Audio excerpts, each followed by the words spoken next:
This is why Terry Irwin is never remarried. Oh my goodness, buddy. We all knew Steve Irwin was a crazy man. You don't get the moniker Crocodile Hunter for nothing. But with all the excitement surrounding his programs, you may have expected him to have a more calm personal life. Consider again. Behind the scenes, Steve and his family were much more complicated than they looked, and possibly far more insane than their on-screen personalities. Steve never carried AntiVenom. Steve didn't have any AntiVenom on him, which was surprising given his employment. I take great pride in telling you, the world, and everyone else that I don't get envenomated, he told Reptiles magazine in 1998. I don't have AntiVenom and I never will. Karma exudes through my fingertips into the animal, he said, and they feel a lot more comfortable and I don't get bitten. But don't do this at home, people. Steve approved of tiger shows. Long before Tiger King reached the big screen, Las Vegas showmen Siegfried Frischbacher and Roy Horn had a tiger show. It came to an end in 2003 when a tiger grabbed Roy by the neck and mauled him. Larry King interviewed Steve about this event and tiger performances in general for the next year, and Steve agreed, stating, "I believe that the time has come where if we don't get animals into people's hearts, they're going to go extinct. We're curious what he'd think of Joe Exotic and the crew." Terry Irwin thought people wanted to see Steve get hurt. Terry, Steve's wife, had a theory as to why the Crocodile Hunter broadcasts were so successful. She told Scientific American magazine in 2001, "Audiences tune in because they want to see this guy die or get badly hurt. Instead, they get a message about wildlife," she continued.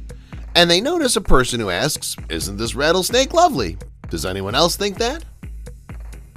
Steve was slammed for holding his baby near a crocodile. As Steve discovered in 2004, babies and crocodiles should not be together. That year, a video showing him cradling his young child while feeding a crocodile was widely distributed in the media, causing anger. Politicians and the general public both denounced him. Keith Cook, another crocodile breeder, told the Courier Mail newspaper, "I think he's a bloody idiot." Terry thought meeting Steve was a fluke. On a Crikey 2020 episode, Terry remembers meeting Steve via the Irwins. "It was such a fluke," she added. "I mean, I was in Australia and happened to drive by what was then the Queensland Reptile and Fauna Park and go in. And Steve happened to be giving the croc presentation that day. I was eager to get to know him. The rest, as they say, is history."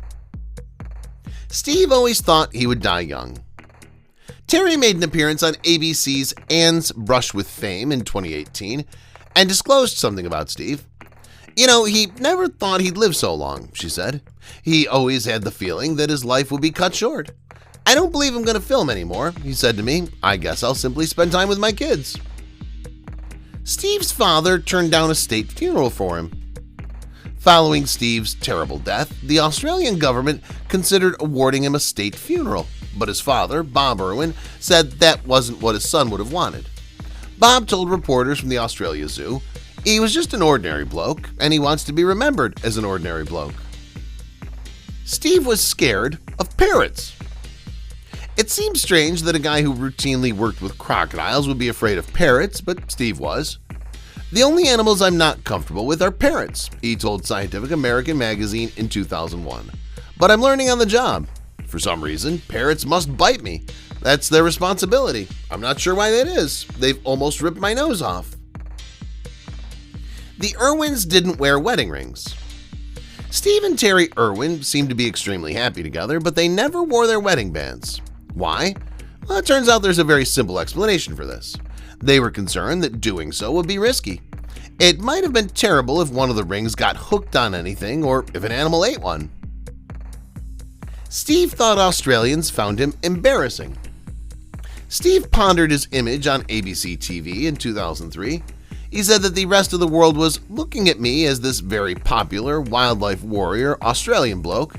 "Back here in my own country, some people find me a little bit embarrassing," he said. "Is it a cultural cringe, you know? Is it possible that they see a little bit of themselves in me and find it a little embarrassing?" There is a dangerous road bearing Steve's name. Following Steve's unexpected death, a road in his tiny Australian village of Beerwah was named after him. It's a lovely spot with a great view of the Glasshouse Mountains. However, the journey is notoriously perilous, much like Steve's life. There have been several traffic-related accidents on it. Steve's mother died in a car crash. Before Steve's death, the Irwin family had also suffered tragedy. Lynn, the family matriarch, was killed in a vehicle accident in February 2000, which devastated her family. Steve's dedication to her may still be seen on Crocodile Hunter's website.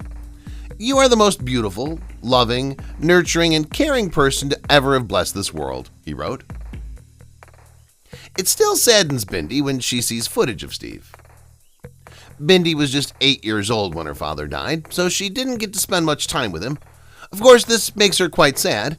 In 2019, she told Stellar magazine that she was playing the video where they petition against crocodile egg harvesting. There's an old film of Dad with the crocodiles, and even though I've watched it maybe 50 times, I began sobbing that day. Steve didn't want to be a dad at first. Steve, like many others, was unsure if he wanted children. After Mindy was born in 2003, he told Australian Story, "You know what? I never wanted to be a father. I couldn't care less, and now I have to tell you that I'm the proudest parent. I can't think about her for too long or I'll start crying." Aw. A cameraman heard Steve's last words. Justin Lyons, a cameraman, was with Steve when he died. In March 2014, he informed Australia's Channel 10 about what he'd seen. "I was saying to him things like, 'Think of your kids, Steve,'" Lyons said. Hold on. And he looked at me calmly and he said, "I'm dying," which was the last thing he said. Steve always made time for his kids. Steve was, by all accounts, a wonderful parent. He put so much time and effort into the kids, his buddy Wes Mannion told the Courier Mail in 2007. For example, if he was in a meeting and Mindy came up to him and said, Daddy, he wouldn't say, this is a very important meeting, off you go. He'd grab her, play with her, and adore her. Steve's father was furious when the cameraman opened up. Members of the Irwin family were enraged when Justin Lyons came out and spoke about what he saw the day Steve died. "I personally felt very sad and, to a degree, angry about what Justin had to say," Steve's father, Bob, told ABC's Australian Story in May 2015.